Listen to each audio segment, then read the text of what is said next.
வணக்கம். இப்பொழுது நாம் லைவ் டிவைன்ல புக் 2 சாப்டர் 15 பார்த்து கொண்டிருக்கின்றோம். அதன் தலைப்பு reality and the integral knowledge. Last செஷன்ல பேராகிராஃப் 20, 21 பார்த்தோம். அதனுடைய ஒரு முக்கியமான கருத்துக்களை மீண்டும் நினைவு கூறுவோம்.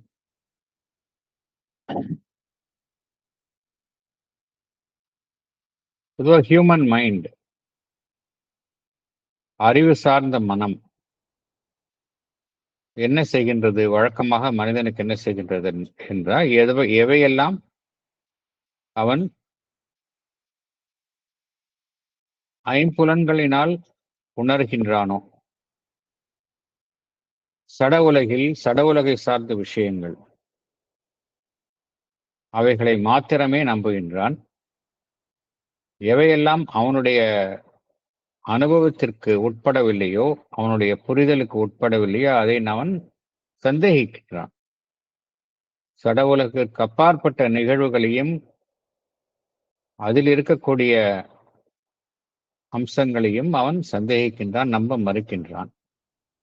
இதை பகவான் எவ்வாறு கூறுகின்றார்? அவனுடைய ஈகோ சென்ட்ரிக் ஆட்டிடியூட், தன்னை சுற்றியே ஒரு மனிதன் சிந்திப்பதனால் இத்தகைய ஒரு குறுகிய மனப்பான்மை இருக்கின்றது என்று பகவான் குறிப்பிடுகின்றார்.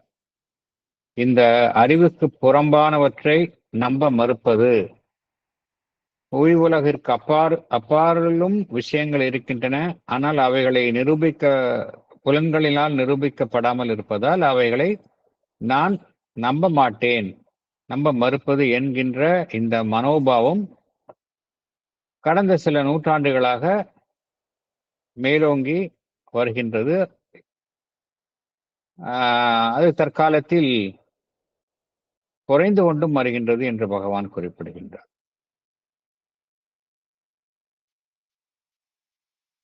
எந்த உண்மையை எல்லோரும் ஒரு சேர வலியுறுத்துகின்றார்கள் என்றால், ஏதோ ஒன்றை உண்மை என்று ஏற்றுக்கொள்ள வேண்டும் என்றால், அது ஒரு தனி மனிதனுடைய அறிவு அனுபவத்தினால் நிரூபிக்கப்பட வேண்டும், நிரூபணம் செய்ய வேண்டும். அவ்வாறு இல்லாத இருக்கும் பட்சத்தில் அதை உண்மை என்று ஏற்றுக்கொள்ளக்கூடாது. அல்லது எல்லோருடைய ஒரு பொதுவான அனுபவமாகவும் இருக்க வேண்டும். அப்பொழுதுதான் ஒரு விஷயத்தை உண்மை என்று ஏற்றுக்கொள்ளலாம் என்று கோருகின்றார்கள். இது சரியா தவறா என்றால் இது தவறு என்று பகவான் குறிப்பிடுகின்றார். இது ஒரு உண்மை அல்லாத ஒரு நிலைப்பாடு, false standard of reality and knowledge. அதாவது எவையெல்லாம் என்னால் ஐம்புலன்களினால் அறிய முடியவில்லையோ அதை நான் ஏற்றுக்கொள்ள மாட்டேன் என்று கூறுவது watts a false standard of reality and of knowledge அப்படிங்கிற. ஏன் அப்படின்னா, இது என்ன செய்கின்றது? இத்தகைய மனோபாவம் ஒரு சராசரி மனிதனுடைய மனதை அதுதான் அனைத்தையும் தீர்மானிக்கும் ஒரு உயர்ந்த நிலையில் அது அமர்த்துகின்றது. சரியான ஒரு சராசரி மனிதனுடைய மனம், அதனுடைய ஒரு லிமிட்டெட் கெப்பாசிட்டி, அதனுடைய ஒரு லிமிட்டெட் எக்ஸ்பீரியன்ஸ், இதுதான் அனைத்தையும் தீர்மானிக்க வேண்டும் என்கின்ற நிலைக்கு அது உயர்த்துகின்றது. எவையெல்லாம் வழக்கத்திற்கு மாறாக சராசரி மனிதனுடைய அறிவுக்கு புறம்பான விஷயமாக இருக்கின்றதோ அதை அது விளக்குகின்றது. ஆகையினால் இது ஒரு சரியான ஒரு அணுகுமுறை இல்லை என்று குறிப்பிடுகின்றார். இது ஒரு ஈகோயிஸ்டிக் இல்யூஷன் அப்படிங்கிறார். இதை மேலும் பகவான் என்ன கூறுகின்றார்? நம்முடைய மனம் வெறும் புலன்களின் அடிப்படையாக கொண்டு செயல்படும் மனதினுடைய ஒரு மூட நம்பிக்கை அப்படிங்கிறார். எப்படி நம்ம அறிவு சார்ந்த மனதில் இருந்து கொண்டு அறிவுக்கு புறம்பான விஷயங்களை மூட நம்பிக்கை என்று கூறுகின்றோமோ, அதே போல மனதை சாதாரண மனிதனுடைய மனதை தாண்டி உள்ள விஷயங்கள், ஐம்புலன்களுக்கு அப்பாற்பட்ட விஷயங்கள், வழக்கத்திற்கு மாறாக நடைபெறும் விஷயங்களை நம்ப மறுப்பதும் ஒரு விதமான மூட நம்பிக்கை தான் என்று பகவான் குறிப்பிடுகின்றார். ஏனென்றால் எல்லா விதமான ஆன்மீக அனுபவங்களும் உண்மைகளும் எல்லாமே சூப்பரா பிசிக்கல் லெவல்ல தான் நடைபெறுகின்றது. எல்லாமே வந்து இந்த சட உலகை தாண்டிய வே நே ஒ க களத்தில் தான் அனைத்துமே நடைபெறுகின்றது. ஆகையினால் அதையெல்லாம் மறுப்பது என்பது ஒரு குறுகிய மனப்பான்மை கொண்டது, ஒரு தன்முனைப்பை சார்ந்தது, ஒரு ஈகோயிஸ்டிக் ஆட்டிட்யூட் என்று பகவான் குறிப்பிடுகின்றார். நோ டவுட் ஒவ்வொரு மனிதனும் வந்து சுயமாக சிந்திக்க வேண்டும். அவனுடைய திறமைக்கேற்ப அனைத்தையுமே அவன் தன்னோடு கணிக்க வேண்டும் என்பது உண்மைதான். இருந்தாலும் அவன் மனதை திறவாக வைத்துக் கொள்ள வேண்டும். புதிய உண்மைகளுக்கு திறவாக வைத்துக் கொள்ள வேண்டும். மேலும் பகவான் என்ன கூறுகின்றார், ஒரு மனிதன் வந்து என்ன நம்பப்படுகின்றது, ஏன் அறிவுக்கு உட்பட்ட எப்பொழுதுமே நாம் செயல்பட வேண்டும் என்கின்ற கருத்து வலியுறுத்தப்படுகின்றது என்றால், அறிவுக்கு புறம்பான விஷயங்களை நாம் நாம் ஏற்றுக்கொள்ளும் பொழுது அதில் தவறுகள் நடப்பதற்கு வாய்ப்பு இருக்கின்றது. உண்மை அல்லாததை உண்மை என்று ஏற்றுக்கொள்வதற்கு டில்யூஷன்ஸ் அவைகள் ஏற்படுவதற்கு வாய்ப்பு இருக்கின்றது என்கின்ற ஒரு கருத்து நிலவுகின்றது. ஆகையினால் அதனால என்ன ஒரு ஆபத்து இருக்கு என்றால், உறுதி செய்யப்படாத உண்மைகளை நாம் நம்ப துவங்கி விடுவோம். மனதில் தோன்றும் ஒரு கற்பனையான தோற்றங்கள் இவையெல்லாம் அறிவு என்ற உண்மை என்று ஏற்றுக்கொள்வோம் என்கின்ற ஒரு எச்சரிக்கை உணர்வு இருக்கின்றது. ஆனால் பகவான் இங்க என்ன கூறுகின்றார், இதனால் பிழை ஏற்பட்டாலும் சரி, ஒரு மாயமாக ஒரு உண்மை இல்லாத விஷயத்தை உண்மை என்று ஏற்றுக்கொள்ளும் நிலை இருந்தாலும் சரி, இந்த அனுபவம் வந்து எல்லா நிலைகளிலும் இருக்கின்றது.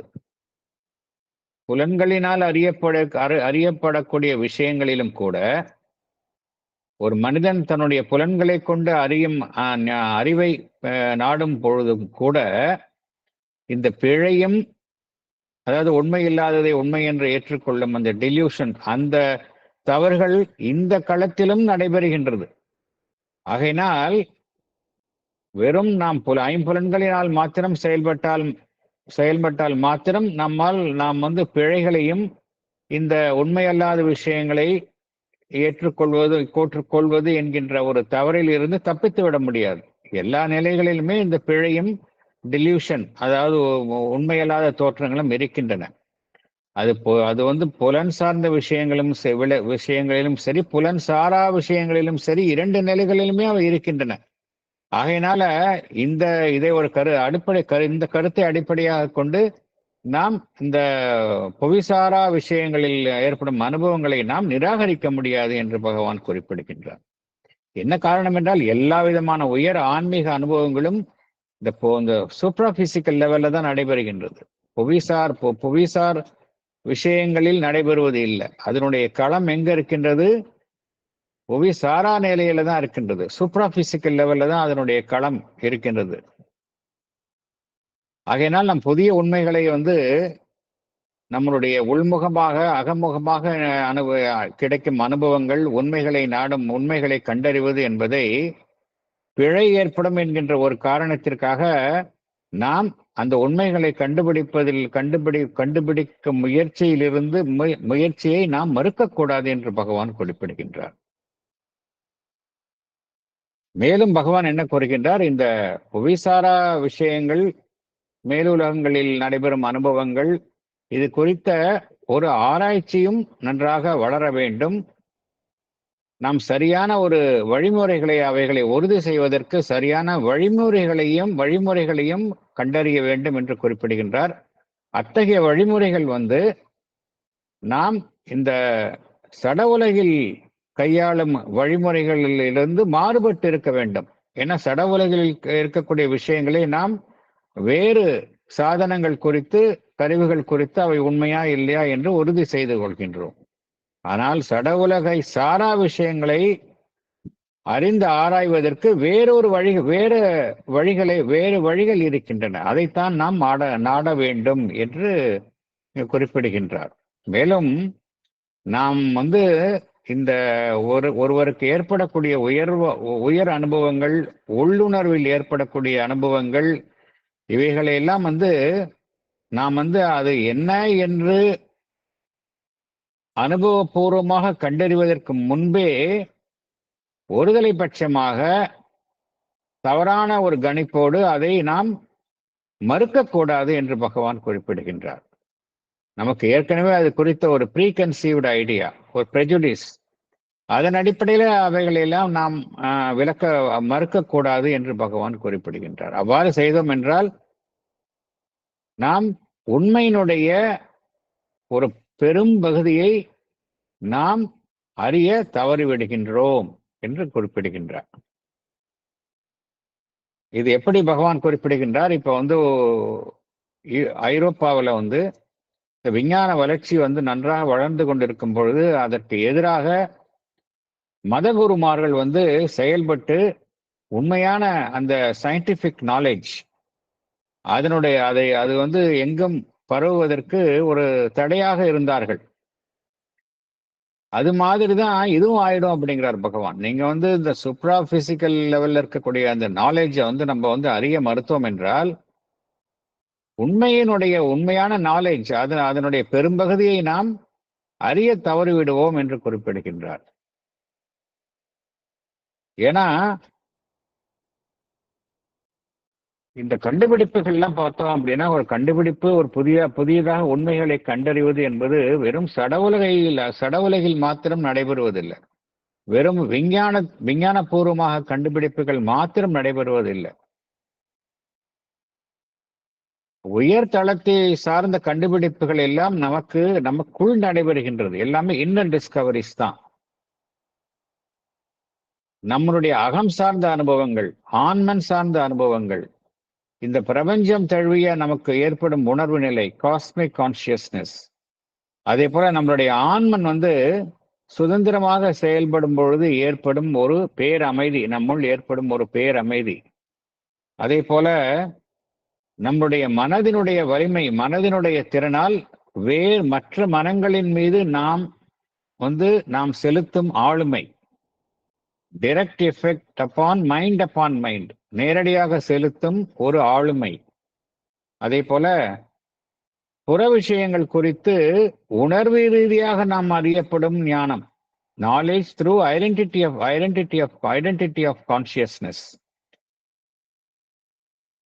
பெரும்பாலான உயர்வான ஆன்மீக அனுபவங்கள் எல்லாமே எந்த களத்தை சார்ந்து இருக்கின்றன என்றால் இந்த சட உலகை சார்ந்து இவைகள் எல்லாம் இருப்பது இல்லை. சட உலகிற்கு மேலுள்ள அந்த சூப்ரா பிசிக்கல் அந்த தளத்தில் தான் இவை அனைத்துமே நடைபெறுகின்றன.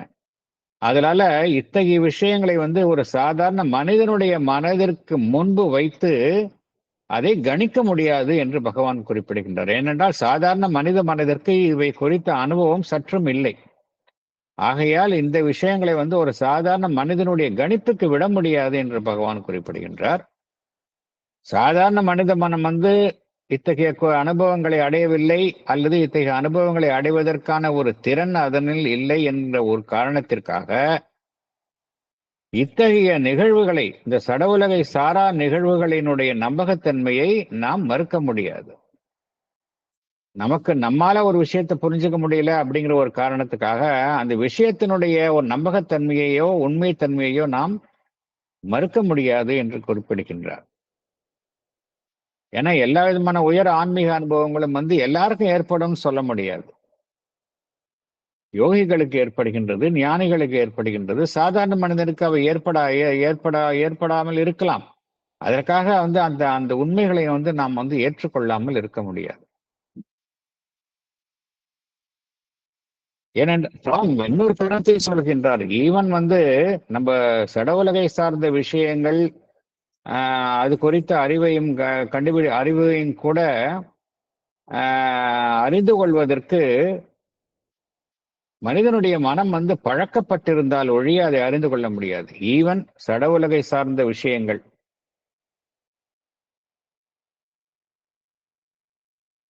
மேத்தமேட்டிக்கல் ட்ரூத்ஸ், அதே போல சயின்டிபிக் ட்ரூத்ஸ், இதெல்லாம் புரிஞ்சுக்கணும் அப்படின்னா சாதாரண மனிதனால புரிந்துக்க முடியாது. அதுவும் அதை புரிந்து கொள்வதற்கு கூட ஒரு பழக்கப்பட்ட மனம் தேவைப்படுகின்றது. அதனால்தான் பகவான் என்ன கூறுகின்றார்,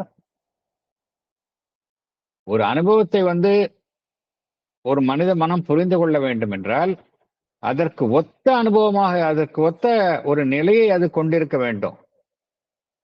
ஒரு உயர்வான அனுபவத்தை ஒரு மனித மனம் புரிந்து கொள்ள வேண்டும் என்றால் அந்த உயர்வான நிலையில் அந்த மனம் இருந்தால்தான் அதை புரிந்து கொள்ள முடியும். ஒத்த நிலையில் இல்லாமல் ஒரு கீழ்நிலையில் இருக்கக்கூடிய ஒரு மனம் ஒரு மேல்நிலையில் இருக்கக்கூடிய மனதில் ஏற்படும் அனுபவத்தை புரிந்து கொள்ள முடியவில்லை என்ற ஒரு காரணத்திற்காக அவைகளை நிராகரிக்க முடியாது. எல்லாமே ஐடென்டிக்கல் பேசிஸ்ல இருந்தா தான் அதை புரிந்து கொள்ள முடியும். எல்லா மனிதர்களுமே இந்த ஆன்மீக அனுபவங்கள் எல்லா மனிதர்களுக்கும் கிட்டும் சாத்தியம் இருக்கின்றது. அவர்கள் அதை பின்பற்றி அவர்கள் அதற்கு பின்னால் உள்ள உண்மையை உறுதி செய்து கொள்ள முடியும் என்று பகவான் குறிப்பிடுகின்றார். எப்ப முடியும் என்றால் ஒன்லி அதற்கான ஒரு திறனை அவர்கள் வளர்த்து கொள்ள வேண்டும். அதற்கான வழிமுறைகளை அவர்கள் அனுபவபூர்வமாக அடைய வேண்டும். அப்பொழுதுதான் அவர்களுக்கு இந்த அனுபவத்தை அவர்கள் சரியான முறையில் அவர்கள் உறுதி செய்து கொள்ள முடியும். அதர்வைஸ் முடியாது, அவங்களால முடியாது.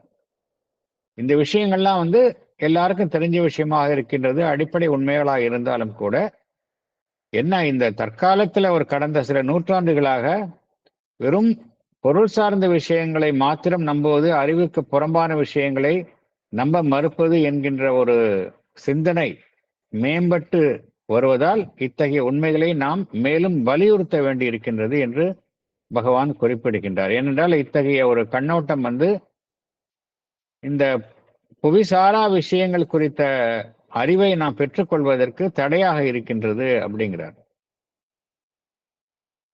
மனிதனுடைய ஆன்மன் எப்படி இருக்கணும் அப்படிங்கிறார்? சுதந்திரமாக இருக்க வேண்டும். அது ஒரு மனிதனுடைய அகம், அவனுடைய ஆழ்நிலை, ஆழ் ஜீவன் அதற்குள் உள்ளாழ்ந்து செல்ல வேண்டும். அதே போல ஆன்மீகம் மற்றும் இந்த உணர்வு நிலையில் இருக்கக்கூடிய உயர் உணர்வு நிலை, அவைகளுக்கெல்லாம் ஒரு மனிதனுடைய அந்த ஹியூமன் ஸ்பிரிட் அதனுடைய ஆழத்திற்கு சென்றால்தான் அவைகளுக்கு பின்னால் உள்ள உண்மையை கண்டறிய முடியும். ஹியூமன் ஸ்பிரிட், மனிதனுடைய அந்த ஆன்மன் வெறும் புறமனதினால் மாத்திரம் ஒரு சிறைப்பட்டு ஒரு குறுகிய எல்லைக்குள் அது செயல்பட முடியாது. மனிதனுள் இருக்கக்கூடிய அந்த செயல் திறன் எப்படி இருக்கணும் அப்படின்னா, வெறும் புறமனதினால் அதனுடைய எல்லைக்குட்பட்டு செயல்படும் ஒரு அமைப்பாக, ஒரு குறுகிய அமைப்புக்குள் செயல்படும் அமைப்பாக இருக்க முடியாது. அதிலிருந்து விடுபட்டு ஒரு சுதந்திரமாக செயல்படும் பொழுதுதான் மனிதன் உண்மையிலேயே அறியாமையிலிருந்து விடுபட முடியும். இப்பொழுது நாம் எவ்வாறு மனித மனம் இருக்கின்றது என்றால் அறியாமையில் தான் இருக்கின்றது. நாம் அறிந்துள்ள அந்த நாலேஜ் என்பது ரியல் நாலேஜ் கிடையாது. நம்மளுடைய உணர்வு நிலை எப்படி இருக்கு? மனம் சார்ந்த பிரிவுபட்ட உணர்வு நிலையில் இருக்கின்றது. முழுமையான உணர்வு நிலையில் இல்லை. நம்மளுடைய புரிதல், நம்மை குறித்த புரிதல் வெறும் மேற்புறத்தில் தான் இருக்கின்றது. செல்ஃப் ரியலைசேஷன் என்பது நாம் அறிந்து வைத்துள்ளது நம்மை குறித்த அந்த மேற்புற நிலைதான். உண்மையான ரியல் செல்ஃப் ரியலைசேஷன், முழுமையான அந்த இன்டெகிரல் செல்ஃப் ரியலைசேஷன் என்பது நாம் எட்டவில்லை. அதே போல நம்மை குறித்த அந்த ஞானம், ரியல் செல்ஃப் நாலேஜ் என்பது நாம் எட்டவில்லை. நாம் அறிந்து வைப்பதெல்லாம் நம்மளுடைய புற அமைப்பை சார்ந்த அந்த அறிவுதான். சோ ஒரு மனிதனுக்கு பூரணமான உணர்வு நிலை வேண்டும், true and integral self realisation வேண்டும், செல்ஃப் நாலேஜ் வேண்டும். இதெல்லாம் வேணும் அப்படின்னா மனிதனுடைய அந்த ஹியூமன் ஸ்பிரிட் தற்பொழுது இருக்கக்கூடிய அந்த அறியாமையிலிருந்து விடுபட்டு வெறும் புறமனது அதில் சிறைப்பட்டு இருக்காமல் அவனுள் ஆழத்தில் செல்ல வேண்டும். சட உலகிற்கு அப்பாற்பட்ட நிலையை எட்ட வேண்டும். சூப்பர் கான்சியன்ட் ரியாலிட்டி அதையும் எட்ட வேண்டும். அப்பொழுதுதான் ரியல் நாலேஜ் கிடைக்கும் அப்படிங்கிறார். paragraph 22 அதுக்குள்ளே செல்லலாம். Book 2, Chapter 15, Reality and the Integral Knowledge, Paragraph 22.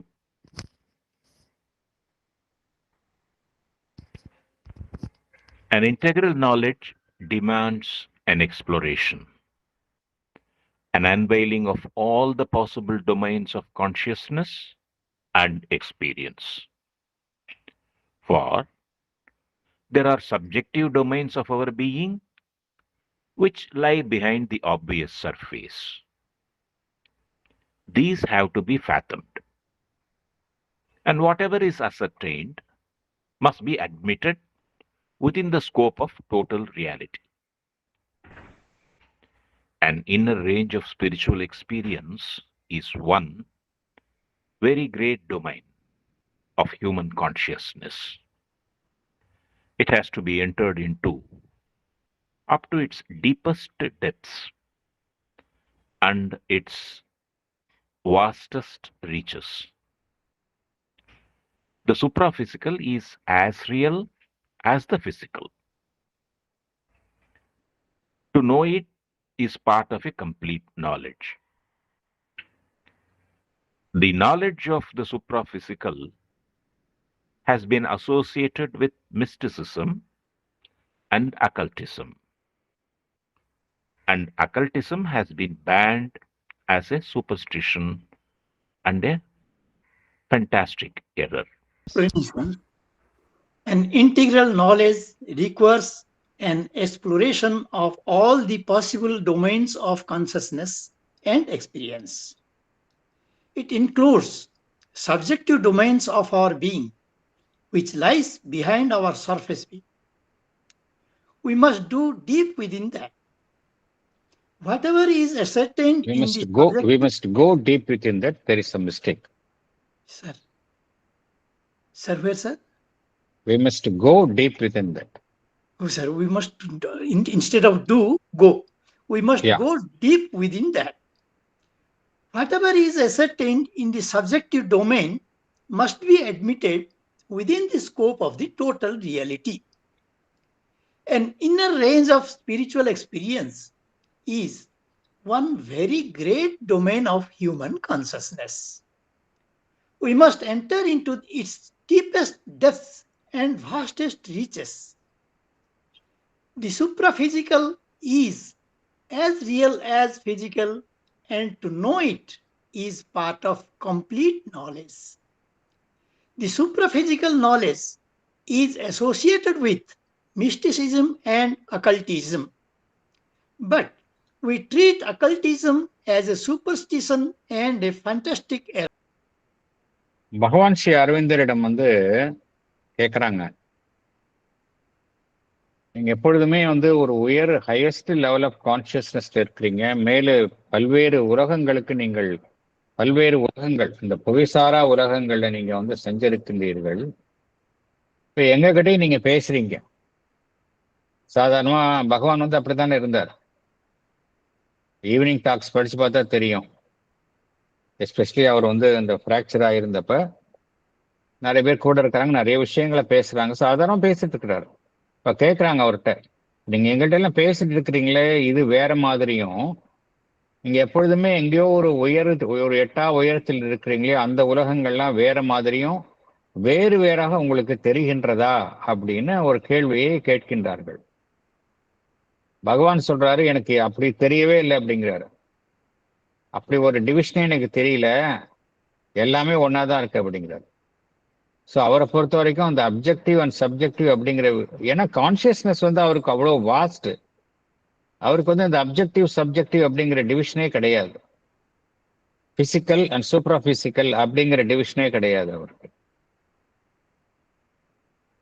இது நம்ம லோ லெவல்ல இருக்கிறதுனால தான் நமக்கு நம்மளுடைய அனுபவங்கள், வெளியில பார்க்குற அனுபவங்கள் தான் ரியலாகவும், இதற்கு அப்பாற்பட்ட அனுபவங்கள்லாம் ஏதோ கனவுல நடக்கிறது போலையும் உண்மை அல்லாதது போல நமக்கு தோன்றுகின்றது.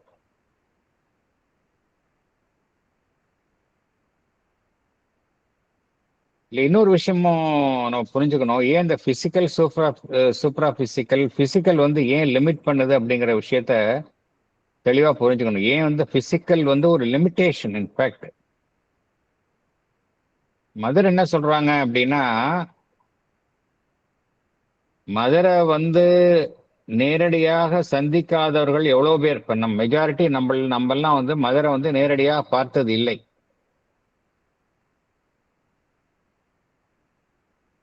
இந்த நேரடியாக பார்க்காம இருக்கிறவங்களுக்கு தான் வந்து உண்மையிலேயே மதருடைய அந்த ஒரு எல்லை கடந்த தன்மையை அறிய முடியும் அப்படிங்கிறாங்க. அது தெளிவா புரிஞ்சுக்கணும் மதர் சொல்றது. மதர் இருக்கும்போது நேரடியாக சந்தித்தவர்கள் உண்டு. அதே சமயத்துல மதர் இருக்கும்போதே மதரை வந்து சந்திக்காதவர்களும் உண்டு, நேரடியாக பார்க்காதவர்களும் உண்டு. இப்ப நம்மை போன்ற இருப்பவர்கள்லாம் நேரடியாக பார்த்ததில்லை. இப்ப நேரடியாக பார்த்தவங்களுக்கும் பார்க்காதவங்களுக்கும் என்ன வித்தியாசம் அப்படின்னா, நோ டவுட் நேரடியாக பார்த்தவங்களுக்கு அந்த ரியல் அந்த அந்த அந்த நெருக்கம் கிடைச்சிருக்கு, பிசிக்கல் நியர்னஸ் கிடைச்சிருக்கு.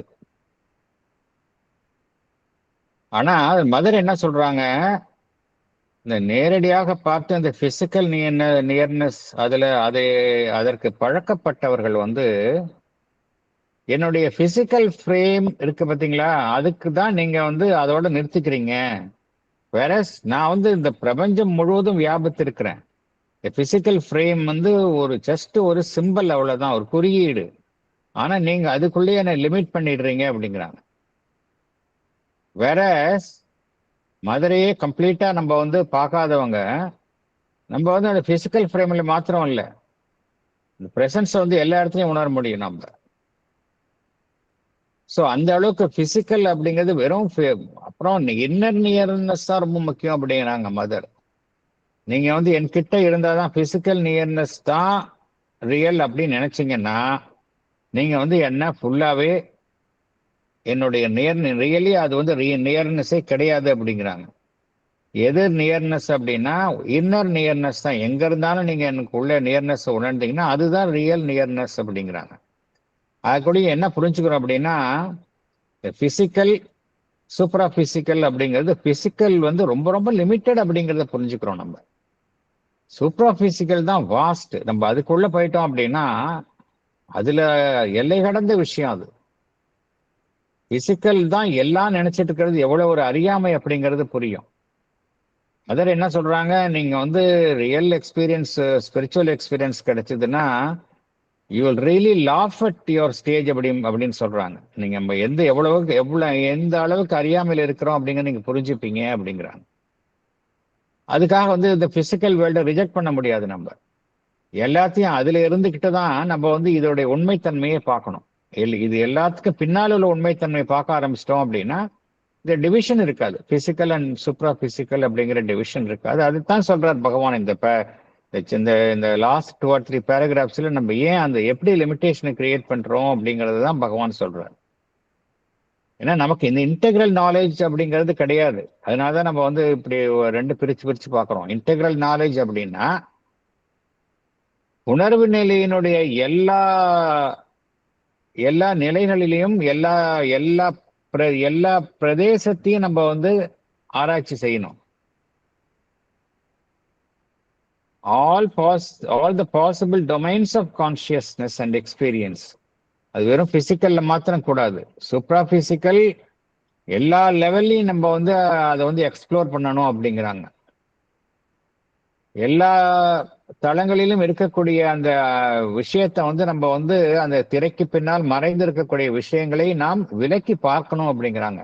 அப்பதான் நமக்கு இன்டெக்ரல் நாலேஜ் கிடைக்கும் அப்படிங்கிறாங்க. வெறும் பிசிக்கலை மாத்திரம் பார்த்தோம் அப்படின்னா it's very purely objective knowledge வந்து it is not an integral knowledge அப்படிங்கிறாங்க. நம்ம எங்க இருக்கிறோம், வெறும் சர்ஃபேஸ்ல இருக்கோம், மேற்புறத்தில் தான் இருக்கிறோம், மெஜாரிட்டி அங்கதான் அதுதான் இருக்கிறோம். ஆனா நமக்கு நம்மளுடைய சப்ஜெக்டிவ் டொமைன்ஸ் சொல்றோமே, அதாவது அகம் சார்ந்த அந்த களம் அப்படிங்கிறது எங்க இருக்கு அப்படின்னா நமக்கு உள்ள இருக்கு. இந்த ஆப்வியஸா இருக்கிறது சர்ஃபேஸ், அதுக்கு பின்னால் இருக்கிறது தான் சப்ஜெக்டிவ் டொமைன் அப்படிங்கிறது. இதுக்குள்ள நீங்க ஆழமா போகணும் அப்படிங்கிறாங்க. தீஸ் ஹேவ் டு பி ஃபேத்தம்ட் அப்படிங்கிறார். அங்க ஆழமாக சென்று அதில் நாம் கண்டறியக்கூடிய விஷயங்களை வந்து உறுதி செய்து கொள்ள வேண்டும், அதை ஏற்றுக்கொள்ள வேண்டும். எவ்வாறு ஏற்றுக்கொள்ள வேண்டும் என்றால் இந்த டோட்டல் ஒரு முழுமையான ஒரு மெய்மை அந்த அமைப்பிற்குள் நாம் ஏற்றுக்கொள்ளணும். வெறும் பிசிக்கலை மாத்திரம் பார்த்துட்டு இதுதான் உண்மை, இதுதான் ரியாலிட்டின்னு அதோட நம்ம நிறுத்திடக்கூடாது அப்படிங்கிறார். எல்லாருக்கும் வந்து உண்மையிலேயே வந்து எது வந்து ஒரு மாபெரும் உலகமாக இருக்கின்றது, ஒரு மனிதனுக்கு வந்து இந்த உலகம் அப்படின்னு பார்த்தோம் அப்படின்னா அவனை பொறுத்த வரைக்கும் நம்ம ரொம்ப ரொம்ப லிமிட்டட். நம்ம கண்ணில் பார்க்குறோம், காதில் கேட்குறோம், எதெல்லாம் பார்க்குறோமோ அதுதான் நம்மளுடைய வேர்ல்டு. ஒரு மனிதனுக்கு அதுதான் உலகம். நம்ம நினைச்சிட்டு இருக்கிறோம் அதுதான் ரொம்ப பெரிய ஒரு பிரதேசம் அப்படின்னு நினைச்சிட்டு இருக்கிறோம். அது வந்து ஹைலி லிமிட்டட். எது வந்து ஒரு மாபெரும் பிரதேசமாக ஒவ்வொரு மனிதனுக்குள்ளும் இருக்கின்றது என்றால் அவனுடைய அகம் சார்ந்த ஆன்மீக அனுபவங்கள். அதுதான் வந்து பகவான் என்ன சொல்றாரு வந்து very great domain of human consciousness அப்படிங்கிறார்.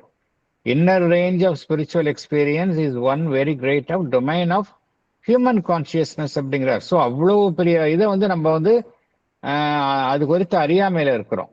We live on the surface totally blind. நமக்குள்ள இருக்கக்கூடிய விஷயத்து மேல கம்ப்ளீட்டா நம்ம வந்து பார்க்க தவறுகின்றோம். இதுக்கு உள்ள ஆழமாக போங்க அப்படிங்கிறாரு Bhagavan. It has to be entered into up to its deepest depths அப்படிங்கிறார். And its vastest reaches. ஆழத்திலும் செல்லுங்க, பறந்து விருந்தும் செல்லுங்க. அப்பதான் உங்களுக்கு அதனுடைய பிரதேசத்தினுடைய ஒரு மாபெரும் அந்த அந்த ஒரு ஒரு ஒரு மாபெரும் அதனுடைய தன்மையை வந்து உங்களால புரிந்து கொள்ள முடியும் அப்படிங்கிறார். எந்த அளவிற்கு வந்து நம்ம வெளியில பார்க்கக்கூடிய இந்த சட உலகம் என்பது உண்மையோ அந்த அளவிற்கு சட உலகிற்கு மேலுள்ள உலகமும் உண்மை. Supraphysical is as real as the physical. இந்த சட உலகை சார்ந்த அறிவு மாத்திரம் ஒரு மனிதனுக்கு பத்தாது. சட உலகிற்கு மேலுள்ள அந்த உலகத்தை சார்ந்த அறிவும் மனிதனுக்கும் தேவை. அதுதான் வந்து ஒரு மனிதனுடைய முழுமையான அறிவு அப்படிங்கிறார். கம்ப்ளீட் நாலேஜ் அப்படிங்கிறார். ஆனா இந்த சூப்ராபிசிக்கல் நாலேஜ் வந்து எதனுடன் சம்பந்தப்பட்டு இருக்கு அப்படின்னா மிஸ்டிசிசம். மிஸ்டிசிசம்னு என்ன அர்த்தம்? மறைவியல் இல்லையா? மிஸ்டிக்கா இருக்கிறாங்க அப்படின்னு என்ன அர்த்தம்? நம்மளால புரிஞ்சுக்க முடியாது. அறிவை கொண்டு அதை புரிஞ்சுக்க முடியாது. அத்தகைய விஷயங்களை மிஸ்டிக் எக்ஸ்பீரியன்ஸ் அப்படிங்கிறோம். அக்கல்டிசம்னா என்ன அர்த்தம்? அக்கல்டிசம்லும் ஒரு மறைவியல் சார்ந்த விஷயம்தான். அக்கல்ட்டுன்னு என்ன அர்த்தம்? மறைஞ்சு இருக்கிறதுன்னு அர்த்தம், அவ்வளவுதான். ஓவர்ட்டா இருக்கிறது அப்படிங்கிறது வெளியில தெரிய விஷயம். அக்கல்ட்டா இருக்கு அப்படிங்கிறது வெளியில தெரியாத விஷயம். சூப்ராபிசிக்கல் அப்படின்னாலே இந்த ரெண்டு அம்சங்கள் தான் வந்து அங்கு மேலோங்கி காணப்படுகின்றது. ஒன்று மிஸ்டிசிசம், இரண்டாவது அக்கல்டிசம். அக்கல்டிசம் வந்து என்ன சொல்றோம்? அக்கல்டிசம் வந்து ஸ்ட்ரைட்டாவே நம்ம மூட நம்பிக்கை அப்படின்னு நம்ம டிஸ்மிஸ் பண்ணிடுறோம்.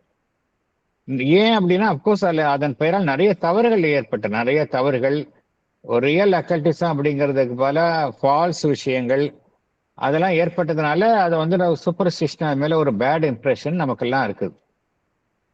அது வந்து ஒரு மாபெரும் பிழை அப்படிங்கிற ஒரு தவறான எண்ணம் இருக்கின்றது. ஆனா அப்படி கிடையாது. அக்கல்டிசம் ஆல்சோ இஸ் எ சயின்ஸ் என்று பகவான் குறிப்பிடுகின்றார். அன்னையும் அதான் குறிப்பிடுகின்றார். ஸ்ரீ அன்னை வந்து மேடம் மேக்ஸ் தியான்ட்ட போயிட்டு முறையாக அக்கல்டிசத்தை பயின்றார். அதற்கு முன்பே அவருக்கு இந்த அக்கல்ட் நாலேஜ் இருந்தது. அக்கல்டிசம் குறித்த நாலேஜ் அன்னைக்கு இருந்தது. அப்புறம் அல்ஜீரியா சென்று தியானிடம் வந்து முறையாக அக்கல்டிசம் பயின்றார். நிறைய அக்கல்டிசம் குறித்த திறன்களை அவர் பெற்றுக்கொண்டார். ஆனா இங்க வந்தப்புறம் கம்ப்ளீட்டா அதுல ஈடுபடல. இங்க பகவான்கிட்ட வந்தப்புறம் அது தவறு. ஏன்னா அதை தாண்டி போகணுங்கிறதுக்காக தான். அதுக்காக அதெல்லாம் உண்மை இல்லை, அதெல்லாம் வந்து ஏமாற்று வேலை, அந்த காரணத்திற்காக இல்லை. அதுவும் உண்மைதான். பட் அதை தாண்டிய ஒரு மாபெரும் ஆன்மீக உண்மை நிலையை எட்டணும் அப்படின்னா அதை வந்து கம்ப்ளீட்டா நிறுத்திட்டாங்க. ஒன்ஸ் இங்க ஸ்ரீ அரவிந்தோட்ட வந்தப்பறம் கம்ப்ளீட் ஒரு கிளீன் ஸ்லேட்டா தான் அவங்க வந்தாங்க. அவங்க கற்ற மறைவியல் ஞானம் எல்லாமே வந்து அவங்க கம்ப்ளீட்டா அழிச்சிட்டாங்க அங்க. அதனால மறைவியல் அக்கல்டிசம் அப்படின்னாலே நம்ம சூப்பர்ஸ்டிஷன், ஃபென்டாஸ்டிக் எரர் அப்படின்னு சொல்றோம். அது அது அது சரியில்லை அப்படிங்கிறார். அக்கல்டிசம் இஸ் ஆல்சோ எ சயின்ஸ். அதுலயும் உண்மை இருக்கு அப்படிங்கிறார். But the occult is a part of existence. A true occultism means no more than a research into supraphysical realities and an unveiling of the hidden laws of being and nature, of all that is not obvious on the surface. It attempts the discovery of the secret laws of mind and mental energy, the secret laws of life and life energy, the secret laws of the subtle physical and its energies, all that nature has not put into visible operation on the surface. It pursues also the application of these hidden truths and powers of nature so as to extend the mastery of the human spirit beyond the ordinary operations of mind, the ordinary operations of life, the ordinary operations of our physical existence. Explanation. But the occult domain is a part of existence. A true occultism means a research into supraphysical realities.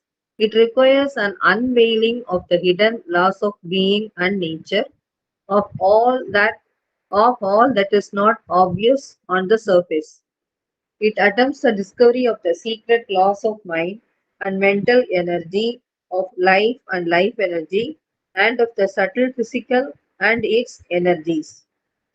Nature has not put all these hidden laws into visible operation on the surface.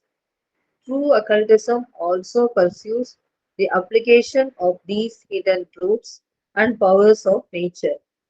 By that, it extends the mastery of human spirit beyond the ordinary operations of our mind, life, and physical existence.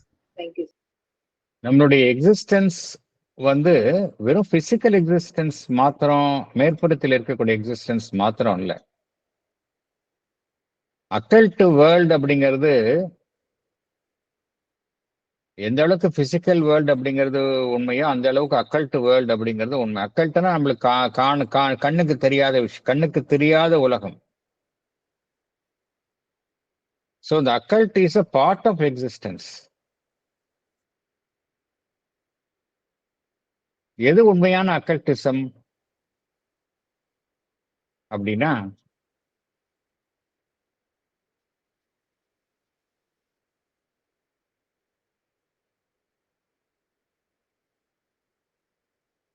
எதெல்லாம் வந்து இந்த சூப்ரா physical ரியாலிட்டிஸா இருக்குதோ அது குறித்த ஒரு சரியான ஒரு ஆராய்ச்சி. நம்ம வந்து அதை வந்து நம்ம வந்து உண்மை இல்லை அப்படின்னு டிஸ்மிஸ் செய்யாம, ஒதுக்காம, அது குறித்த ரியல் ஒரு ஆராய்ச்சி. அப்புறம் இந்த இயற்கையில பார்த்தோம் அப்படின்னா, இயற்கையினுடைய விதிகள் வந்து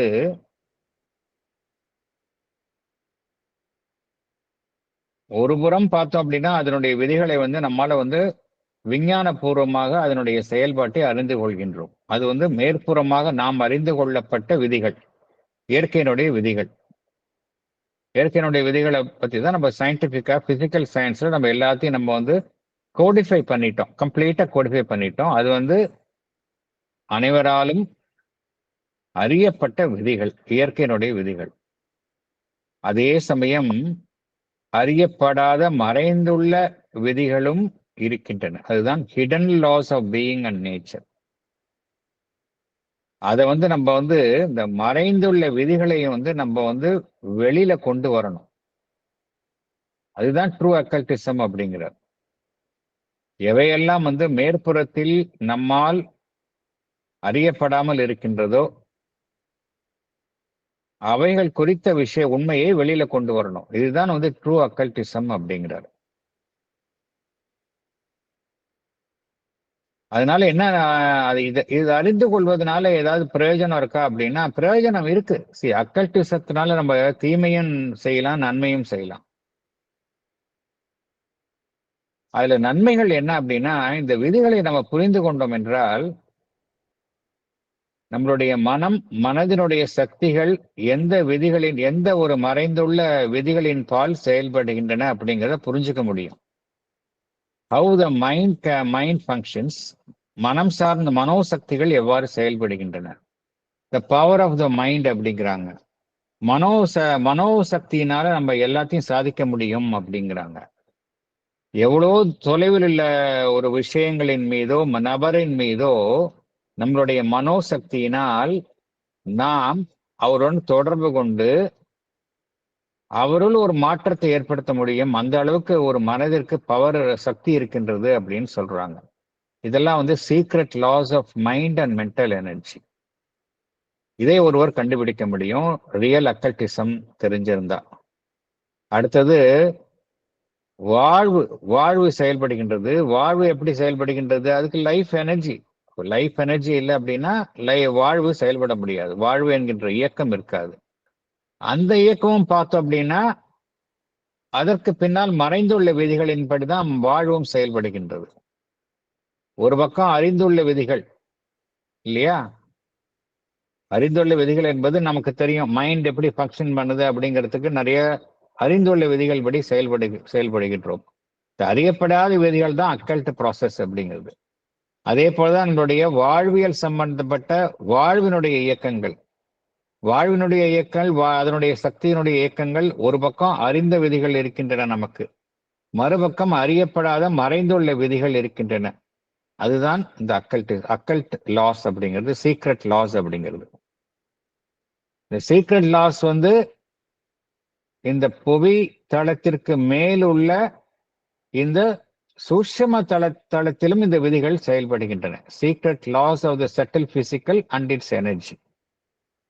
இதையெல்லாம் நம்ம கண்டுபிடிக்கணும், இதை நம்ம கண்டுபிடிக்க முடியும் அப்படிங்கிறார். அதுதான் ரியல் அக்கல்டிசம். ரியல் அக்கல்டிசம்னா இது எல்லாத்துக்கும் பின்னால் உள்ள விதிகளை நாம் கண்டறிந்தோம் அப்படின்னா நம்மால வந்து இவைகளினுடைய செயல்பாட்டை வந்து நம்மால வந்து சிறந்த முறையில செயல்படுத்த முடியும். இதை வந்து நம்ம பாசிட்டிவா நம்ம யூஸ் பண்ணிக்கலாம் அப்படிங்கிறார் பகவான். ரியல் அந்த அக்கல்ட் நாலேஜ் ஒருவருக்கு இருந்தது அப்படின்னா என்ன செய்யலாம் அப்படின்னா, இந்த மறைந்துள்ள உண்மைகள், மறைந்துள்ள இயற்கையினுடைய சக்திகளை வந்து நம்மால வந்து நம்முடைய வாழ்க்கைக்கு பயன்படும் முறையில நம்மால வந்து அதை வந்து செயல்படுத்த முடியும் அப்படிங்கிறார். வாழ்விற்கு பயன்படும் வகையில் இந்த மறைந்துள்ள இந்த உண்மைகள், மறைந்துள்ள சக்திகள், இயற்கையினுடைய சக்திகளை வந்து நம்மால வந்து வாழ்விற்கு செயல்படும் முறையில் நாம் செயல்படுத்த முடியும். சாதாரணமா நம்ம எப்படி செயல்படுறோம் அப்படின்னா, நம்மளுடைய மைண்ட் வந்து ஒரு எல்லைக்குள்ளதான் செயல்படுது. ஹியூமன் மைண்ட் பார்த்தோம் அப்படின்னா it is functioning within certain limit. வாழ்வும் பார்த்தோம் அப்படின்னா அதுவும் ஒரு எல்லைக்குள்ளதான் செயல்படுது, ஒரு சாதாரண நிலையில் தான் செயல்படுகின்றது. நம்மளுடைய பிசிக்கல் எக்ஸிஸ்டன்ஸ் பார்த்தோம் அப்படின்னா அதுவும் வந்து ஒரு எல்லைக்குள்ளதான் செயல்படுகின்றது. ஆனா இது வந்து வெறும் ஒரு குறுகிய திறனோடு தான் இவைகள் எல்லாமே செயல்படுகின்றன. ஒரு மனிதன் வந்து இவைகளுக்கு பின்னால இருக்கக்கூடிய அந்த அக்கல்ட் லாஸ், மறைந்துள்ள அந்த விதிகள் குறித்த அந்த ஞானம் ஒரு மனிதனுக்கு இருந்தது அப்படின்னா அவனுடைய மனதை வந்து ஒரு மனிதன் வந்து மேலும் திறம்பட செயல்படுத்த முடியும். வாழ்வினுடைய சக்தியை வந்து ஒரு மனிதன் மேலும் திறம்பட செயல்படுத்த முடியும்.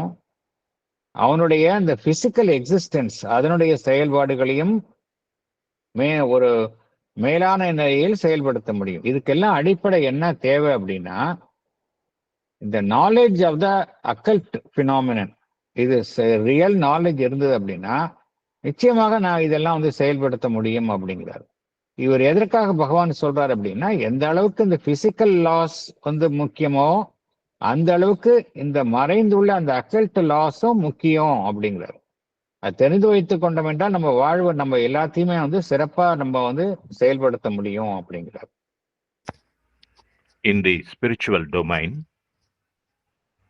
which is occult to the surface mind, insofar as it passes beyond normal and enters into supernormal experience,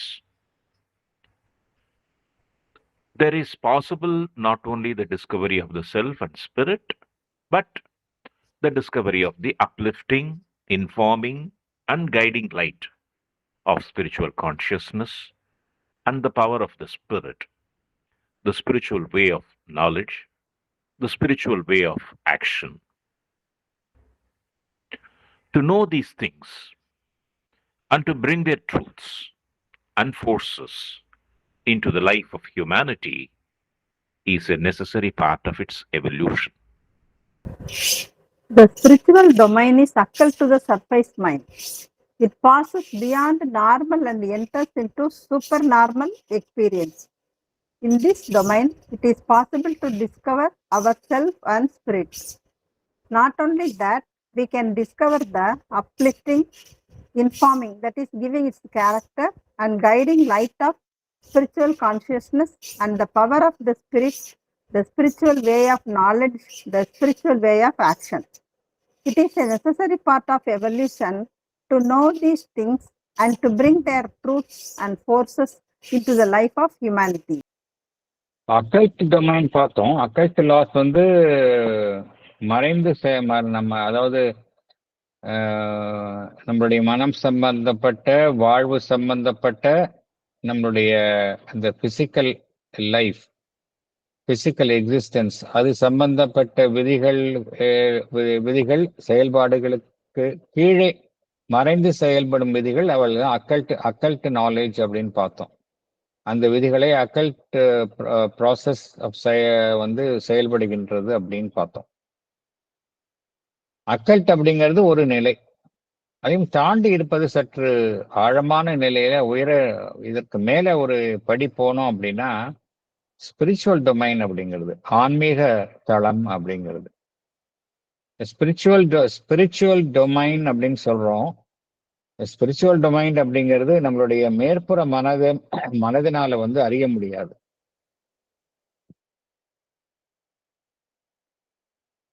அது வந்து நம்ம வழக்கமான அனுபவத்தை, ஆன்மீக அனுபவங்கள் எல்லாமே வந்து வழக்கமான அனுபவம், நமக்கு ஏற்படும் அனுபவத்திலிருந்து மாறுபட்டது. எல்லாமே வந்து பார்த்தோம் அப்படின்னா சூப்பர் நார்மல் எக்ஸ்பீரியன்ஸ் தான் ஆன்மீக தளங்கள்ல நடைபெறுகின்றன.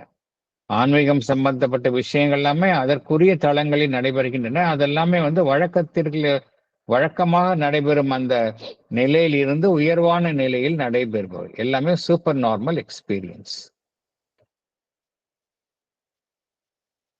இதுல என்ன, இந்த டொமைன், இந்த பிரதேசத்துல வந்து நம்ம இதுல என்ன நம்மால சாதிக்க முடியும் அப்படின்னா, நம்மளுடைய உண்மையான நமக்குள்ள இருக்கக்கூடிய அந்த ரியல் ஆத்மன், அதை எப்படி கண்டறிய முடியும் அப்படின்னா, அந்த உள்ள இருக்கக்கூடிய அந்த ஸ்பிரிச்சுவல் டொமைன், ஆன்மீக களம், அதுக்குள்ளதான் நம்ம வந்து நமக்கு உள்ள இருக்கக்கூடிய அந்த ஆன்மனை வந்து நம்மால வந்து கண்டறிய முடியும். கண்டறிவது மாத்திரம் அல்ல, வெறும் நமக்குள்ள இருக்கக்கூடிய அந்த ரியல் சைக்கிக் பீயிங், சைத்திய புருஷன், அதை கண்டறிவது மாத்திரம் அல்ல, அதன் மூலமாக, அதனுடைய உணர்வு நிலையின் மூலமாக நமக்கு என்ன நடைபெறும் என்றால், நம்மளுடைய சாதாரண புற இயல்பை வந்து நம்மால வந்து மேலே உயர்த்த முடியும். அப்லிஃப்டிங் அப்படிங்கிறாரு. But discovery of the uplifting. அதே போல புற இயல்பை, அந்த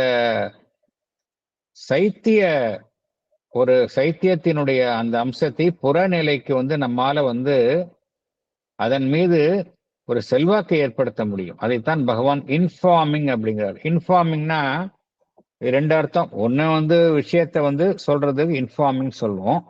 இன்னொன்று, ஒன்று தன்னுடைய அம்சத்தை மற்றொன்றிற்கு வழங்குவது. ஒரு விஷயம் தன்னுடைய அம்சத்தை மற்றொன்றிற்கு வழங்குவது, அதுதான் இன்ஃபார்மிங் அப்படிங்கிற வார்த்தைக்கு அர்த்தம். அது பகவான் வந்து லைஃப் டிவைன்ல நிறைய இடத்துல வந்து கையாளுகின்றார் இந்த வார்த்தையை. இன்ஃபார்மிங் அப்படின்னா டு பார்ட் ஒன்ஸ் கேரக்டர், அதுதான் அர்த்தம். இங்க ஆன்மீக தளத்தை சார்ந்த அந்த அதனுடைய அம்சங்கள் ஒரு மனிதனுடைய புற இயல்பின் மீது அதனுடைய தாக்கத்தை ஏற்படுத்துகின்றன. அதைத்தான் இன்ஃபார்மிங் அப்படிங்கிறார். uplifting, informing and guiding light of spiritual consciousness. அந்த ஆன்மீக உணர்வு நிலை என்ன செய்கின்றது, நம்முடைய புற இயல்பை அதனுடைய வழக்கத்தில் செயல்படும் நிலையில் இருந்து உயர்த்துகின்றது, அப்லிப்டிங். அப்புறம் தன்னுடைய தன்மையை, ஆன்மீக தன்மையை அந்த புற இயல்பிற்கு அது மாற்றுகின்றது, அளிக்கின்றது, இன்ஃபார்மிங். தன்னுடைய தன்மையை, தன்னுடைய அம்சத்தை அதற்கு அளிக்கின்றது, இன்ஃபார்மிங். அப்புறம் தன்னுடைய ஒரு வழிகாட்டும் ஒளி, guiding light of spiritual consciousness, இதெல்லாம் செய்ய முடியும் அப்படிங்கிறார். ஒன்ஸ் நம்ம இந்த ஸ்பிரிச்சுவல் டொமைனுக்கு உள்ள போனா நமக்கு உள்ள இருக்கக்கூடிய இந்த ரியல் செல்ஃப், சைக்கிக் பீயிங், அதை நம்ம கண்டறிகின்றோம். கண்டறிவது மாத்திரமல்ல, அதனுடைய வழிகாட்டுதலை நாம் பெற முடியும். அதனுடைய தன்மையை நம்மளுடைய புற அம்சங்கள், புறத்தில் இருக்கக்கூடிய மனம், உடல், வாழ்வு, அவைகளின் மீது அதனுடைய அம்சத்தை, அதனுடைய தன்மையை நாம் செலுத்த முடியும். அதன் மூலமாக அவைகளை உயர்த்த முடியும். நம்முடைய பொறியியல்பை நம்ம உயர்த்த முடியும், ஒரு உயர்வான நிலையில் செயல்பட வைக்க முடியும். And the power of the spirit, the spiritual way of knowledge, the spiritual way of action. So நம்மளுடைய செயல்பாடெல்லாம் எப்படி இருக்கும்? ஆன்மனினுடைய சக்தியை தாங்கியதாக இருக்கும். Power of the spirit. நம்மளுடைய அறிவு எப்படி இருக்கும்? ஸ்பிரிச்சுவல் வே ஆஃப் நாலேஜா இருக்கும். இப்ப இருக்கிற மாதிரி மனம் சார்ந்த ஒரு குறுகிய அறிவாக இருக்காது. அது spiritual way of knowledge. Spiritual way of நாலேஜ்னா என்ன அர்த்தம் அப்படின்னா, ஸ்பிரிச்சுவல் வேனா என்ன அர்த்தம், உண்மையிலேயே என்ன அர்த்தம் அப்படின்னு சிந்திக்கலாம். அந்த வேர்டை யூஸ் பண்றோமே, ஸ்பிரிச்சுவல் வேனா என்ன அர்த்தம் அப்படின்னா, டிவைன் சம்பந்தப்பட்ட விஷயங்கள் அப்படிங்கிறது மாத்திரம் இல்லை. ஸ்பிரிச்சுவல் வே ஆஃப் நாலேஜ் அப்படிங்கிறது the knowledge based on oneness. அதுதான் புரிஞ்சுக்கணும். ஏன்னா ஸ்பிரிச்சுவல்னு வந்தாலே அந்த இடத்துல டிவிஷன் போயிடுது, ஒன்னஸ் தான் இருக்குது. ஸ்பிரிச்சுவல் வே ஆஃப் நாலேஜ்ல எப்படி இருக்கும் அப்படின்னா, நாலேஜ் பேஸ்ட் ஆன் ஒன்னஸ். இப்ப இருக்கிற மாதிரி டிவிசிவ் நாலேஜ் இருக்காது. இப்ப மனத்துல செயல்படுகின்றோம், டிவிசிவ் நாலேஜ் எல்லாமே பகுதியா அறிந்து கொள்கின்றோம். ஸ்பிரிச்சுவல் வே ஆஃப் நாலேஜ் அப்படிங்கிறது நாலேஜ் பேஸ்ட் ஆன் ஒன்னஸ், ஒருமை என்கின்ற அம்சத்தின் பெயரில் ஏற்படக்கூடிய ஞானம், அது முழுமையாக இருக்கும். அதுதான் ஸ்பிரிச்சுவல் வே ஆஃப் நாலேஜ் அப்படிங்கிறது. ஸ்பிரிச்சுவல் வே ஆஃப் ஆக்ஷன் அப்படின்னு என்ன அர்த்தம் அப்படின்னா, இப்ப நம்மளுடைய செயல்பாடு வெறும் ஹியூமன் லெவல்ல இருக்கு. ஹியூமன் லெவல்ல இருக்கும் பொழுது நம்ம limited mind, limited life, limited physical, அதன்படிதான் செயல்படுகின்றோம். அதனுடைய சங்கல்பம், லிமிட்டட் வில், இதில் தான் செயல்படுகின்றோம். ஸ்பிரிச்சுவல் வே ஆஃப் ஆக்ஷன் எப்படின்னு போயிட்டோம் அப்படின்னா, அதனுடைய சக்தி அந்த பரம்பொருளினுடைய சக்தியுடன் இணைந்து இருப்பதனால எல்லாமே ஒரு சர்வ வல்லமை பொருந்தியதாக இருக்கும். எது ரியல் நாலேஜோ அது நம்மளால செயல்படுத்த முடியும். பகவான் கூறுகின்றார் இல்லையா, நாலேஜ் வில் அப்படிங்கிறார். நாலேஜ் இருக்கும், அதே தான் வில்லாவும் செயல்படும்.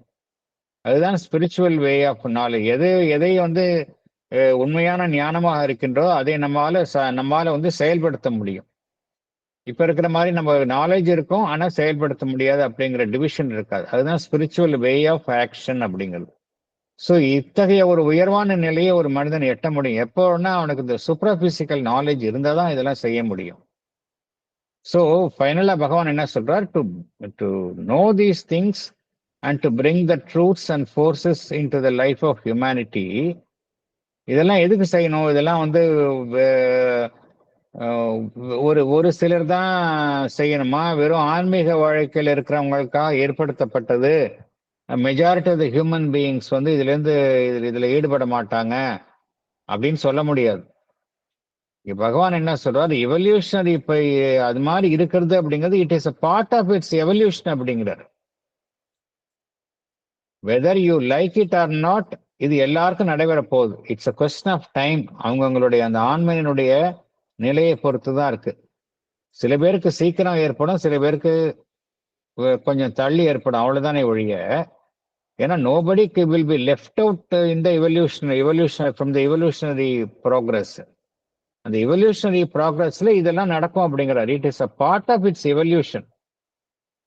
To know these things and to bring the truths and forces into the life of humanity is a necessary part of its evolution. இட்ஸ்னா எதை அர்த்தம் சொல்றாரு அப்படின்னா, லைஃப் ஆஃப் ஹியூமனிட்டி, மனித குலத்தினுடைய வாழ்வு, அதனுடைய பரிணாமத்துல இது ஒரு அவசியமான ஒரு பங்கை வகிக்கும். இதன் மூலமாகத்தான் அதிமனிதன் தோன்றுவான். அதிமனிதன் அப்படிங்கிறது இதுதானே. இந்த குவாலிட்டிஸ் எல்லாம் ஒரு மனுஷனுக்கு இருந்ததுன்னா naturally he becomes a superman. அதைத்தான் பகவான் சொல்றாரு. இது it's a part of the evolution. It's going to happen அப்படிங்கிறார். அடுத்தது போகும். Science itself is in its own way an occultism, for it brings to light the formulas which nature has hidden, and it uses its knowledge to set free operations of her energies which she has not included in her ordinary operations, and to organize and place at the service of man her occult powers and processes, a vast system of physical magic. For there is and can be no other magic than the utilization of secret truths of being, secret powers and processes of nature. It may even be found that a supraphysical knowledge is necessary for the completion of physical knowledge, because the processes of physical nature have behind them a supraphysical factor, a power, an action, mental, vital, or spiritual, which is not tangible to any outer means of knowledge. Science itself is in its own way an occultism. It is because it brings to light the formulas which nature has hidden. It uses its knowledge to set free operations of nature's energies which she has not included in her ordinary operations. Also, science uses its knowledge to organize and place at the service of man nature's occult powers and processes, a vast system of physical magic. This is so because there is and can be no other magic than the utilization of secret truths of being, secret powers and processes of nature. It may even be concluded that a supraphysical knowledge is necessary for the completion of physical knowledge. This is because of the fact that behind the processes of physical nature, there is a supraphysical factor, a mental, vital, or spiritual power and action. It is not tangible to any outer means of knowledge. நம்ம அக்கல்டிசம் அப்படிங்கிற இதை படித்தோம். What is real அக்கல்டிசம் அப்படின்னா, இந்த hidden loss அதனுடைய செயல்பாட்டை அறிந்து கொள்வது, அதை நம்மளுடைய மனம், உடல், வாழ்வு அதனுடைய செயல்பாட்டிற்காக பயன்படுத்துவது, அதுதான் ரியல் அக்கல்டிசம் அப்படிங்கிறத படித்தோம். அப்புறம் அக்கல்டிசம் அப்படிங்கிறது எப்படின்னா சூப்ராபிசிக்கல் டொமைன், அந்த ஒரு களத்தை சார்ந்த பிரதேசத்தை சார்ந்தது அப்படிங்கிறத படித்தோம். அக்கல்டிசம், ஸ்பிரிச்சுவாலிட்டி இதெல்லாமே சூப்ராபிசிக்கல் டொமைன் அப்படின்னு படித்தோம். அதாவது இந்த புவி உலகைக்கு மேலுள்ள புவி உலகத்தை சாரா களத்தை சார்ந்தவை அப்படின்லாம் படித்தோம். சரி, இந்த புவி உலகத்துல நம்ம எதை நம்ம நம்பி செயல்படுகின்றோம், வாழ்க்கை நடத்துகின்றோம்? விஞ்ஞானம், விஞ்ஞான கண்டுபிடிப்புகள், விஞ்ஞான பூர்வமாக கண்டறியப்பட்ட உண்மைகள், இதுதான் நம்ம நம்புறோம். இதை பத்தி இதை பேஸ் பண்ணி தான் நம்மளுடைய வாழ்வை அமைத்துக் கொள்கின்றோம். விஞ்ஞானம், சயின்ஸ் அப்படிங்கிறது உண்மையிலேயே என்னன்னு பார்த்தோம் அப்படின்னா, அது அதனுடைய உண்மையான வழியில பார்த்தோம் அப்படின்னா அதுவே ஒரு அக்கல்டிசம் அப்படிங்கிறார். இந்த பேசேஜ் ரொம்ப வெரி இன்ட்ரெஸ்டிங் பேசேஜ். பகவான் சொல்ற பேசேஜ் சயின்ஸை பகவான் ஒரு புதிய கண்ணோட்டத்துல, நம்ம புதிய வெளிச்சத்துல பார்க்கிறார். சயின்ஸ் அப்படிங்கிறதே என்ன அப்படின்னா, is in its own way and occultism அப்படிங்கிறார். இந்த உண்மைகளை நம்ம இந்த பகவான் சொல்லக்கூடிய இந்த உண்மையை புரிந்து கொண்டோம் என்றால், எப்படி நம்ம விஞ்ஞானத்தை ஏற்றுக்கொள்கின்றோமோ அதே போலதான் இந்த அக்கல்ட் பினாமினையும் ஏற்றுக்கொள்ளணும் அப்படிங்கிற ஒரு உண்மையை நாம அறிவோம். இப்ப ஆஸ் ஆஃப் நவ் அந்த அக்கல்ட் ப்ராசஸ் அப்படிங்கிறது நமக்கு தெரியல அப்படிங்கிறதுனால நம்ம அதை வந்து டிஸ்மிஸ் பண்ணிடுறோம், இல்லை அது வந்து அறிவுக்கு புறம்பாக இருக்கின்றதுன்னு நினைக்கிறோம். விஞ்ஞானமே அப்படிதான் செயல்படுது அப்படிங்கிறார் Bhagavan. Science itself is in its own way and occultism அப்படிங்கிறார். எப்படி அதை சொல்றாரு, எந்த அடிப்படையில பகவான் சொல்றாரு பார்த்தோம் அப்படின்னா, விஞ்ஞானம் என்ன செய்கின்றது, இயற்கை எவ்வாறு செயல்படுகின்றது, எந்த ஒரு விதிகளின் பெயரில் இயற்கை செயல்படுகின்றது அப்படிங்கிறத விஞ்ஞானம் என்ன செய்கின்றது, கண்டறிந்து அதை வெளிச்சத்துக்கு கொண்டு வருகின்றது. மேற்புறமா பார்த்தோம் அப்படின்னா இயற்கையினுடைய செயல்பாட்டினுடைய விதிகள் வந்து ஒரு சாதாரண மனிதன் அறிந்து கொள்ள முடியாது. ஃபார் எக்ஸாம்பிள்,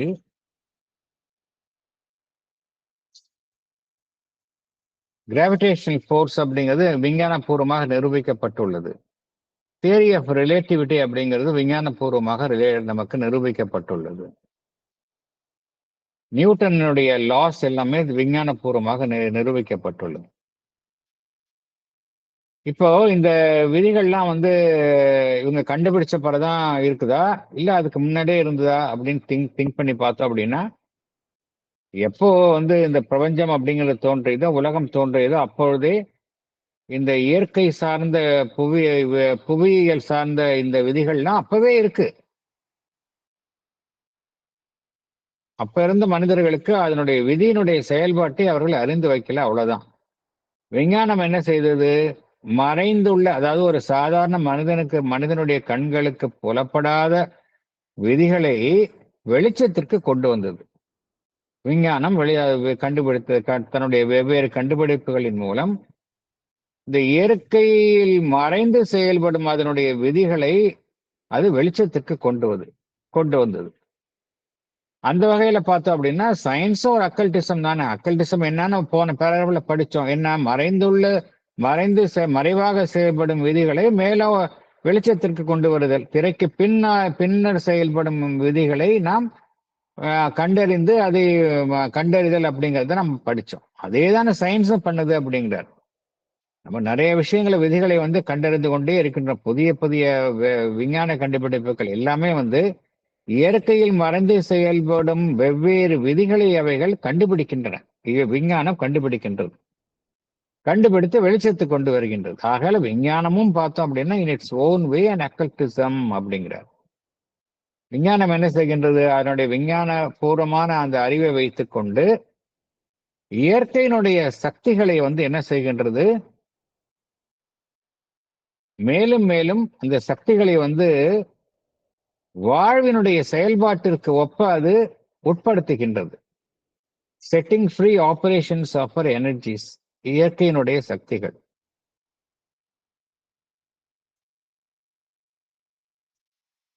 இந்த சக்திகள்லாம் பார்த்தோம் அப்படின்னா சாதாரண இயற்கையினுடைய செயல்பாட்டுல வந்து நம்ம பார்க்க முடியாது. சாதாரண இயற்கையினுடைய சக்திகள்ல இதை பார்க்க முடியாது. It uses its knowledge to set free operations of her energies, which she has not included in her ordinary operations. For example, நான் சொல்றேன், அட்டாமிக் எனர்ஜியினுடைய அட்டாமிக் அணுசக்தியை வந்து நம்ம வந்து எப்ப கண்டுபிடிச்சோம், அதனுடைய ஒரு ராட்சச தன்மை திறமையை வந்து நம்ம செகண்ட் வேர்ல்டு வார் அப்பதான் நம்ம வந்து ஒரு கண்டுபிடிச்சோம். அணுகுண்டை தயாரிப்பதற்காக கண்டுபிடிச்சாங்க. அதுக்கப்புறம் அது வந்து சரியான முறையில் அதை யூஸ் பண்றாங்க. வெவ்வேறு ப்ரொடக்டிவ் யூஸுக்கும் அணுசக்தியின் மூலம் வெவ்வேறு செயல்களை புரிகின்றோம், மின்சாரத்தை தயாரிக்கின்றோம், எவ்வளவோ செய்கிறோம். ஸோ இந்த அணுசக்தி அப்படிங்கிறது எப்போ அதுக்கு முன்னாடி இல்லையா அப்படின்னா அதுக்கு முன்னாடி இருந்திருக்கு. ஆனா அது சாதாரண இயற்கையினுடைய சாதாரண செயல்பாடுகள்ல இயற்கை அந்த சக்திகளை வெளிக்காட்டவில்லை. அதைத்தான் பகவான் சொல்றார்.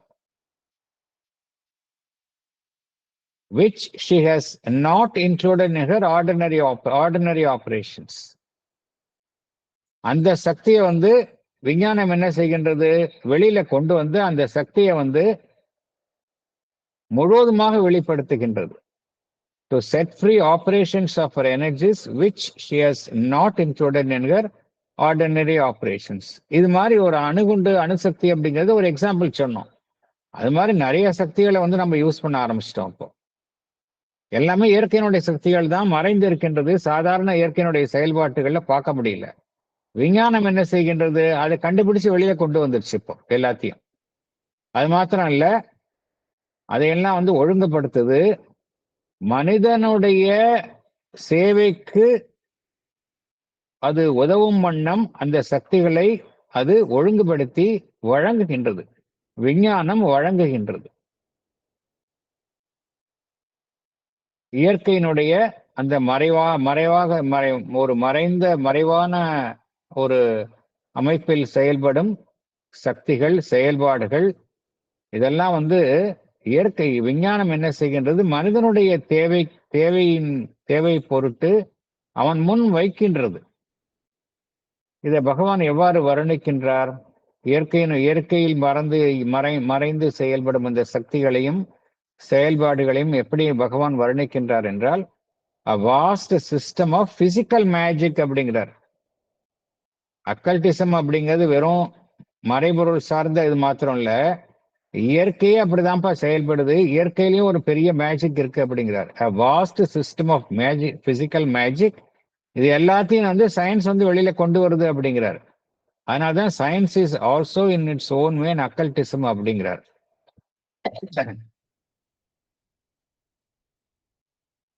இதை விட ஒரு பெரிய மேஜிக் என்ன வேணும் அப்படிங்கிறார். அதாவது மறைந்துள்ள ஒரு சக்தியை வெளியில கொண்டு செயல்பட வைக்கிறோம். இயற்கை என்கின்ற ஒரு மாபெரும் ஒரு அமைப்பில் மறைந்துள்ள சக்திகளை நம்ம வெளியில கொண்டு செயல்பட வைக்கிறோம். இதை விட பெரிய ஒரு மேஜிக் வேற என்ன இருக்க முடியும் அப்படிங்கிறார். for there is and can be no other magic than the utilization of secret truths of being, secret powers and processes of nature. அதுதான் நம்ம செஞ்சிட்டு இருக்கிறோம். அதனால science is also in one way occultism அப்படிங்கிறார். அப்புறம் இன்னொரு இதற்கு மேலான ஒரு கருத்தையும் பகவான் சொல்கின்றார். இப்ப நமக்கு இருக்கிறது எல்லாம் பார்த்தோம் அப்படின்னா பிசிக்கல் நாலேஜ், சயின்டிபிக் நாலேஜ். இந்த நாலேஜ் ஒரு கம்ப்ளீட் நாலேஜா அப்படின்னு சொல்ல முடியாது.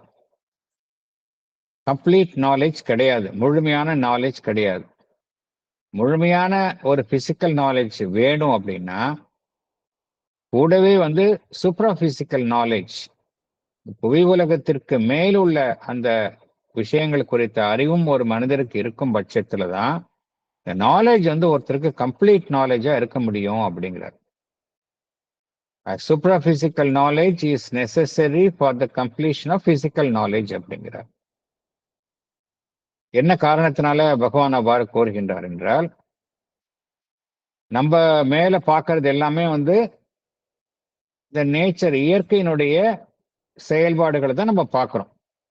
the processes of physical nature எல்லாமே மேலோட்டமா தான் பார்க்கிறோம்.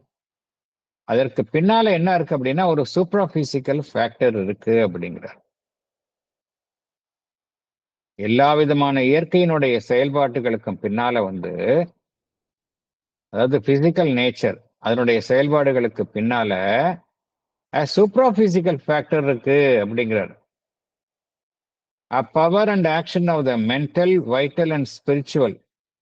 ஒவ்வொரு இயற்கையினுடைய சக்திகளுக்கு பின்னால என்ன இருக்கு? A power and action of the மனம், அதாவது பவர், சக்தி, செயல்பாடு. எவை சம்பந்தப்பட்ட சக்தியும் செயல்பாடும் இருக்கின்றன? மனம் சார்ந்த, வாழ்வு சார்ந்த, ஆன்மீகம் சார்ந்த, மென்டல், வைட்டல் அண்ட் ஸ்பிரிச்சுவல். ஒவ்வொரு பிசிக்கல் ஆக்ஷனுக்கும் பின்னாடி சூப்பராபிசிக்கல் ஃபேக்டர் இருக்கு. அது வந்து இப்ப எதை சார்ந்திருக்கின்றது என்றால் power and action of mental, vital and spiritual அப்படிங்கிறார். இதை நம்மால வந்து புற மனதை கொண்ட செயல்படும் அறிவினால் புரிந்து கொள்ள முடியுமா என்றால் முடியாது. which is not tangible to any outer means of knowledge. So என்ன புரிஞ்சுக்கணும் அப்படின்னா, சூப்பர்பிசிக்கல் நாலேஜ் இருந்தாதான் நமக்கு இருக்கிற அந்த பிசிக்கல் நாலேஜ் வந்து கம்ப்ளீட் ஆகும் அப்படிங்கிறார். Otherwise it is in incomplete knowledge என்று பகவான் இங்க குறிப்பிடுகின்றார். அதனால இந்த கருத்துக்கள்லாம் பார்த்தோம் அப்படின்னா ரொம்ப ரொம்ப முக்கியமான கருத்துக்கள். இந்த பகவான் வந்து ரொம்ப இதுக்கெல்லாம் முக்கியத்துவம் தருகின்றார். ஈவன்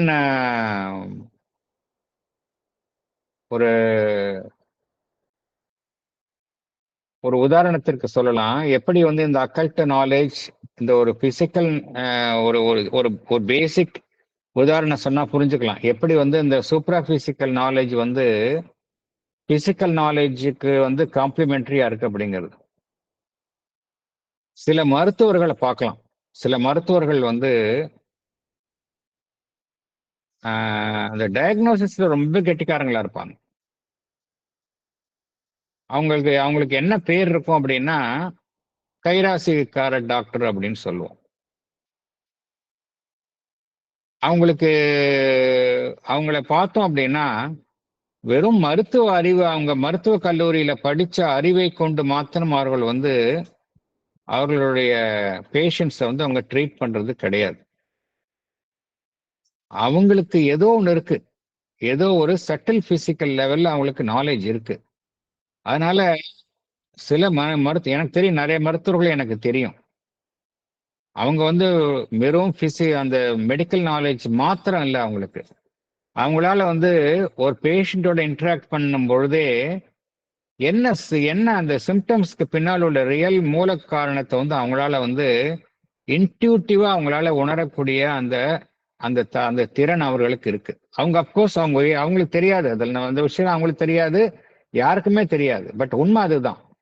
ஆனா பொதுவான பேர் என்ன இருக்கும் அப்படின்னா, கைராசிக்கார டாக்டர், அவர்கிட்ட போனா வியாதி குணமாயிடும் அப்படின்னு நம்ம சொல்றோம். எப்படி சாத்தியம் அப்படின்னா, அவங்களுடைய நாலேஜ் வந்து இன்ட்யூட்டிவா இருக்கிறதுனால எக்ஸாக்டா துல்லியமா அந்த ஒருத்தருடைய உடம்புல வந்து எது சரியா செயல்படலை, எந்த மருந்தை கொடுத்தா அது சரியான முறையில ட்ரீட் பண்ணணும் அப்படிங்கிற அந்த இன்னேட் நாலேஜ்ன்னு சொல்லுவாங்க இல்லையா, இன்ட்யூட்டிவ் நாலேஜ் அந்த டாக்டர்ஸ்க்கு இருக்குது. அதனால்தான் அந்த டாக்டர்ஸ் வந்து பார்த்தோம் அப்படின்னா அவங்களால அவங்கள்ட்ட போற எல்லா பெரும்பாலான வியாதிகள் குணமாகும். அது டாக்டர்ஸ் மாத்திரம் இல்லை, அது எல்லாருக்கும் அந்த குணம் இருக்கும். ஃபார் எக்ஸாம்பிள், ஒரு எக்ஸ்பர்ட் மெக்கானிக் அப்படின்னா அவனுக்கு அந்த டூலை எடுத்து எப்படி செயல் பண்ணா, எப்படி அதை டூலை யூஸ் பண்ணா இந்த ஒரு மெஷினை ரிப்பேர் பண்ணலாம் அப்படிங்கிறது சில பேருக்கு தெரியும், சில பேருக்கு தெரியாது, சில பேருக்கு தெரியும். இது எல்லா ஃபீல்ட்லயும் அந்த அக்கல்ட் நாலேஜ் இருக்குது, நமக்கு தெரியல. அதான் நமக்கு தெரியல. ஒரு ப்ராப்ளம் இருக்கு, சால்வ் பண்ணணும்னா சில பேர் குயிக்கா சால்வ் பண்ணிடுவாங்க, சில பேருக்கு அதை திகச்சு நிற்பாங்க. இது என்ன அர்த்தம் அப்படின்னா, அவங்கள்ட்ட அந்த அக்கல்ட் நாலேஜ் செயல்பட்டு அந்த ப்ராப்ளத்துக்கான சொல்யூஷனை அவங்களுக்கு தருது. அதைத்தான் பகவான் சொல்றாரு. நமக்கு தெரியாது, ஆனா அதுதான் ஃபேக்ட் அப்படிங்கிறாரு. பிசிக்கல் நாலேஜ் மாத்திரம் பத்தாது, அதை காம்ப்ளிமெண்ட் பண்ணணும் அப்படின்னா, கம்ப்ளீட் ஆகணும்னா சூப்பர் பிசிக்கல் நாலேஜ் இருந்தே ஆகணும் அப்படிங்கிறாரு. இல்லைன்னா உங்களால முடியாது அப்படிங்கிறாரு. Science will not admit it. ஒரு மெடிக்கல் ப்ரொஃபஷனல் வந்து சொன்னா ஒத்துக்க மாட்டாங்க. பட் ஃபேக்ட் இதுதான். இது எல்லா துறையிலையும் நம்ம பார்க்கலாம். இதுதான் நமக்கு ஒரு உதாரணமா எடுத்துக்கலாம் நம்ம. ஸோ இத்துடன் நம்ம இந்த செஷன் நம்ம